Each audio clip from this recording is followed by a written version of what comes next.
हाँ बेटा, तो आपने अभी देखा कि मैंने 841 का वर्गमूल किस तरह से ज्ञात किया। तो इसके आगे और भी बहुत सारी संख्या हैं जिनके मैं वर्गमूल आपको निकालने सिखा रहा हूं। आप सभी बच्चे ध्यान से देखेंगे। कोई भी प्रॉब्लम्स हैं तो आप कमेंट बॉक्स में जाकर कमेंट करिएगा और आप बता सकते हैं कि सर किस तरह से समझ में आया है, सर कोई प्रॉब्लम्स है तो वो भी आप पूछ सकते हैं। I think if you have any problems you can please ask. ठीक है बेटा, ओके। तो मैं आपको बताता हूं। अब आगे कोई संख्या लेते हैं जैसे कि 1024। देखिएगा बेटा 1024, हमें इसका वर्गमूल निकालना है। कैसे निकालेंगे बेटा? मैंने आपको बताया कि बाद के 2 अंक तो छोड़ ही देते हैं, छोड़ दिया। अब ये 4 है इकाई का अंक। मैंने आपको भी बताया था कि 4 के लिए हम क्या क्या यूज करते हैं। तो 4 आ रहा है तो मैंने 4 के लिए आपको बताया था या तो संख्या 2 हो सकता है या 8, बीच में तुरंत 5 ले लेते हैं। ये 5 से हम कंपेयर कर लेते हैं कि ये वाला वर्ग होगा या ये वाला होगा। समझ में आ रहा है बेटा कौन सा वर्गमूल हो सकता है? अब देखिए यहां पर लिखा है 10, तो अब हम ये पता लगाएंगे कि 10 किस संख्या का वर्ग होता है। 2 दूनी 4, 3 तिया 9, 4 चौक 16, ज्यादा हो गया तो 3। इसका मतलब हम यहां पर कितना लिख सकते हैं? यहां भी 3 लिखेंगे, यहां भी 3 लिखेंगे, यहां भी 3 लिखेंगे। लिख लिया बेटा? अब ये पता लगाना चाहते हैं कि हमारा उत्तर ये सही है या ये सही है। जब हम बार बार प्रैक्टिस करेंगे तो ये सेकंडों में निकलने लगेगा। अभी तो आप सीख रहे हैं बेटा, तो आपको टाइमिंग भी लग सकता है।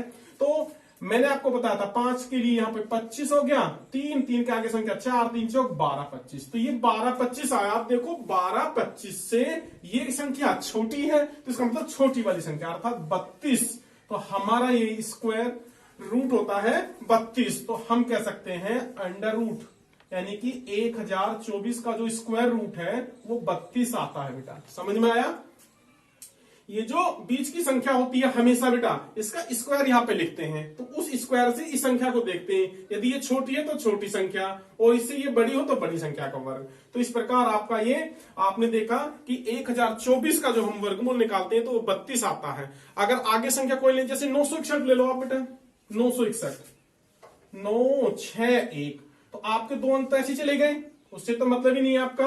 अब 1 को देखो, अगर बाद में इकाई अंक 1 है तो 1 के लिए क्या संख्या यूज कर सकते हैं हम? एक तो 1 लेंगे 9 और बीच में 5 लेते ही हैं। ये तो जरूर लेनी है। इसका वर्ग आप अभी करेंगे, पहले इसका देख लेते हैं। 3 आ रहा, यहाँ पे 9 है तो 9 किसका वर्ग हो सकता है बेटा? 3 का वर्ग होता है 3 तिया 9।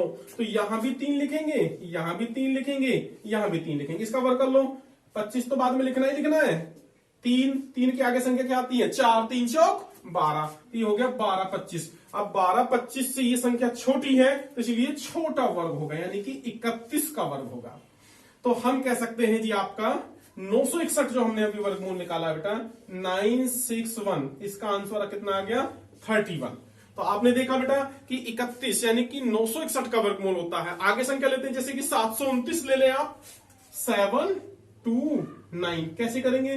बाद की 2 संख्या 9 आ रहा है जेब की बार, ये 9। तो 9 के लिए आप इकाई अंक देखेंगे तो क्या क्या आते हैं? तो 9 के लिए या तो 3 आता है या 7, क्योंकि 3 3 जा 9 और 7 जा बेटा 49। तो बाद का इकाई अंक 9 होगा। तो 3 और 7 और बीच में ले लेते हैं 5।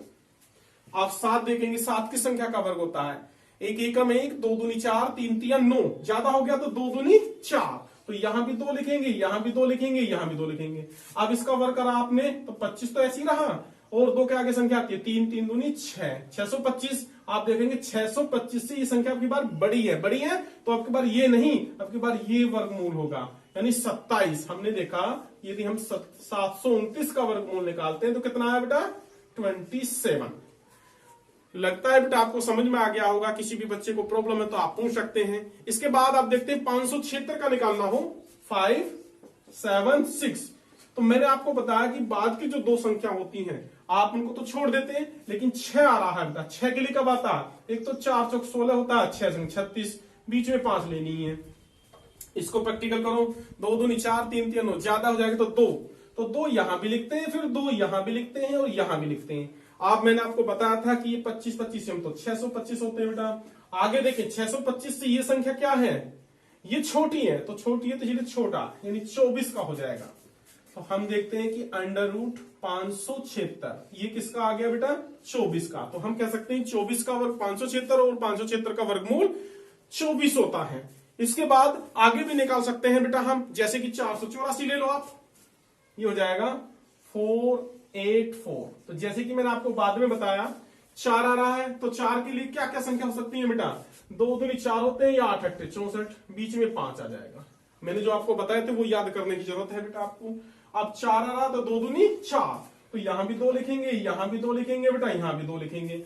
तो आप देखेंगे ये क्या है 22, ये 25, तो 25 का भी मैंने आपको बताया 6 to 5, यानी बाद का, और इसमें आगे वाली संख्या लेके कर देते हैं। 2 के आगे संख्या आती है 3 2 3 6, तो 625। अब 625 ये आप देखिएगा ये संख्या छोटी है तो चलिए 22 का होगा, तो 22 का वर्गमूल 484 का वर्गमूल आपने निकाला तो 22 आ गया। समझ में आया बेटा? इसके बाद और भी बहुत सारी संख्या होती है, जैसे कि मैं एक संख्या लेता हूं 3 अंकों की, आपने देखी 4 अंकों की हो, जैसे 4096, यहां ले लेते हैं बेटा 4096।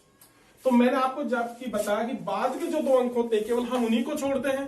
तो 6 के लिए क्या क्या आते हैं बेटा? या तो 4 आता है या 6 आता है, क्योंकि 4 चौक 16, 6 छंग 36, इकाई अंक 6 आ गया, तो बीच में 5 ही लेंगे। ले लिया 5 बेटा। अब ये देखेंगे 40 किसका वर्ग हो सकता है? जैसे 5 पंजे 25, 6 छंग 36, 7 सत्ते 49, ज्यादा हो गया तो 6 छंग 36, तो 6 यहां भी लिखेंगे, 6 यहां भी लिखेंगे, यहां।